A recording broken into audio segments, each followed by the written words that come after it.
สวัสดีครับน้ำมันเครื่องครับก็บางได้รวบรวมที่ท่านผู้ชมคุยเข้ามาในหลายๆประเด็นนะครับคือน้ำมันเครื่องนี่ก็เป็นเรื่องที่บางคุยบ่อยครับแต่ว่ามันก็ยังมีประเด็นงอกขึ้นมาอยู่เรื่อยๆนะครับ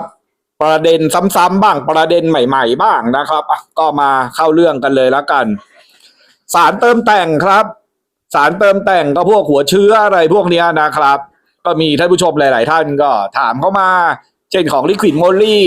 เช่นของโอเมก้านะครับอะไรแบบนี้ครับว่ามันได้ผลไหมอ่ามันมันก็โอเมก้าเนี่ยโอเมก้า909นะครับได้ผลนะครับได้ผลในกรณีที่เครื่องมันมีปัญหาครับมันเป็นลักษณะของสารทำความสะอาดเนาะบางว่าเนาะแล้วก็เป็นสารที่ทำให้ความหนืดมันคงที่หมายถึงว่าความหนืดมันไม่มันไม่มันอะไรมันคงที่กว่าครับมันทำให้ความหนืดคงที่ประมาณนั้นส่วนลิควิดโมลี่ไอพวกเซราเทคอะไรพวกเนี้ยมันก็หรือว่าไอโมลิดินัมไอ MOS2 มันก็เป็นในลักษณะที่ทำให้ลื่นนะครับได้ผลไหมก็ไม่ทราบบางใส่บางก็ไม่รู้สึกนะครับแพงด้วยแต่ก็ใส่ไปก็ได้ถ้าอยากใส่นะครับมีเงินอยากใส่ก็ใส่ครับไอ2ยี่ห้อนี้ไม่ทำให้พังแน่นอนครับส่วน909นี่ก็ถ้ารถท่านมีอาการแบบแหวนตาย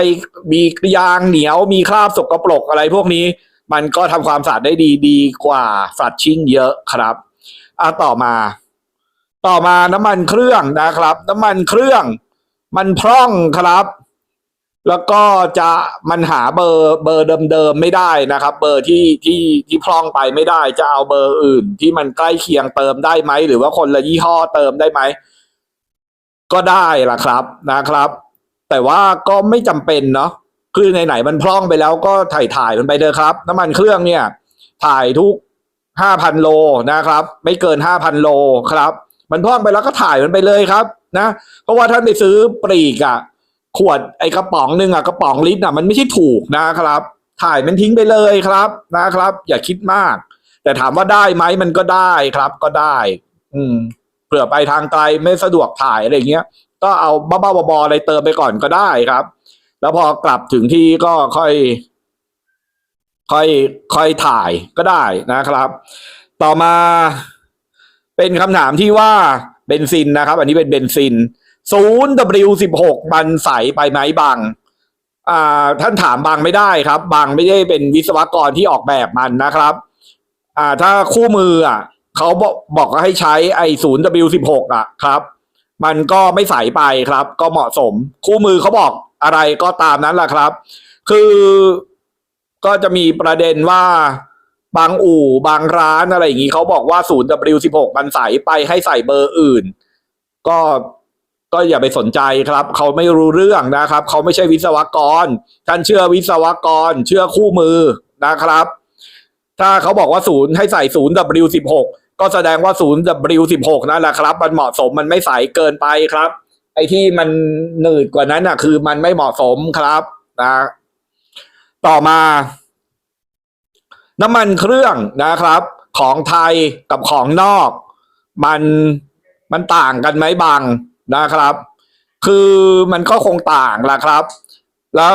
ในประเด็นที่ว่าอันไหนมันดีกว่าเนาะมันก็ตอบยากครับคืออย่างคุณพ่อบางเนี่ยคุณพ่อบางชอบของไทยนะครับชอบปตท.มากเลยปตท.ก็เป็นน้ำมันเครื่องที่ดีนะครับก็ใช้มาตลอดก็ไม่เห็นมีปัญหานะครับแต่ทำไมบางไม่ใช้ปตท.เพราะว่าปตท.มันแพงกับวาโวลีนครับก็แค่นั้นเอง บางไม่ได้มีบำนาญนะครับ ก็ต้องใช้อะไรที่มันถูกครับนะแล้วบางจากอะไรแบบนี้โอ้บางจากก็ดีครับมันก็ดีทั้งนั้นแหละมันได้ใช้ได้ครับใช้ได้ใช้ดีนะครับไม่แตกต่างหรอกแล้วแต่ท่านชอบนะครับต่อมาน้ำมันเครื่องแพงกับถูกมันต่างกันไหมบางมันก็คงต่างกันนะครับแต่บางก็ใช้ของถูกเพราะว่า ราะว่าบางแยกไม่ออกอะ ของถูกๆมันก็ใช้ได้อะครับ มันก็ไม่ได้แตกต่างอะไรสรุปนะตามความเห็นบางก็เลยใช้ของถูกๆครับอ่าสังเคราะห์ครับกับไม่สังเคราะห์นะครับ อันไหนดีกว่ากันเอาแน่นอนครับสังเคราะห์มันดีกว่าบางใช้สังเคราะห์ครับเพราะว่ามันแพงกว่ากันนิดนึงแต่ดูแล้วมันมีคุณสมบัติที่ดีกว่านะครับบางคิดว่ามันคุ้มราคาบางก็ถ่าย 5,000 โลเนี่ยแหละครับบางไม่ลากนะครับก็ใช้ได้ครับก็แต่ถ้าท่านไม่อยากใช้สังเคราะห์ไม่อยากจ่ายเงินเพิ่มอ่ะท่านก็ใช้ธรรมดาก็ได้ครับตราบใดที่คู่มือท่านไม่ได้ระบุไว้ว่าจะต้องเป็นสังเคราะห์เท่านั้นเนี่ยท่านก็จะใช้ธรรมดาก็ได้ครับนะครับแต่ว่ามันก็มีบางคู่มือไงระบุว่ามันต้องเป็นสังเคราะห์เท่านั้นเช่นสกายไลน์ GTR นะครับเขาระบุเลยว่ามันจะต้องเป็นสังเคราะห์เบอร์นั้นเบอร์นี้ยี่ห้อนั้นยี่ห้อนี้เท่านั้นนะครับดังนั้นมันก็ไปใช้ไม่สังเคราะห์ไม่ได้แต่สำหรับกระบะและ PPV มันก็จะใช้อะไรก็ใช้ไปเถอะครับนะครับก็ใช้ได้นั่นแหละระวังปลอมนะครับแล้วก็นี่ก็เป็นคำถามที่ใกล้เคียงคือคล้ายๆกันคือกระบะ 5W30 นะครับกับ 10W30 บางใช้อะไรบางใช้ 5W30 ครับเพราะ 5W30 มันเป็นสังเคราะห์แล้วมันแพงกว่าไม่สังเคราะห์ไม่แพงกว่าไอ้ 10W30 อ่ะไม่กี่ร้อยบางก็เลยใช้สังเคราะห์ก็เลยใช้ 5W30 ก็แค่นั้นแหละครับนะครับ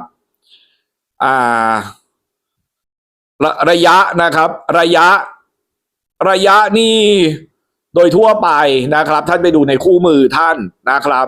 โดยทั่วไปเขาก็ระบุว่าไม่เกิน 5,000 กิโลกันครับ